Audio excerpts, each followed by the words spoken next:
Guys. So మన second day రోజు dinner చేయడానికి మేము ఒక ధాబా దగ్గర ఆగాము. మార్నింగ్ చెప్పా కదా, అంటే వీళ్ళు మహారాష్ట్ర వాళ్ళు ఒక తాళీలాగా కూర్చొని తింటారు అని. ఇక్కడ కర్ణాటక బార్డర్ స్టార్ట్ అయ్యా, అంటే ఎంటర్ అయ్యాము. ఫుడ్ కోసం ఆగాం కానీ ఏం బాగుంటుంది అనుకున్నాం. టమాటా రైస్ ఉంది, సూపర్ ఉంది.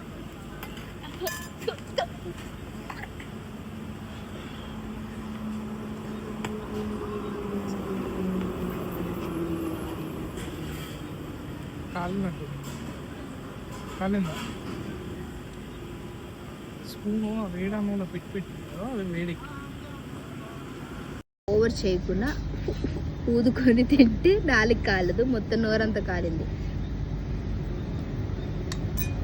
ఎందుకు చెప్పానంటే ప్లేట్ ఇద్దరు సరిపోయేంత ఇచ్చాడు.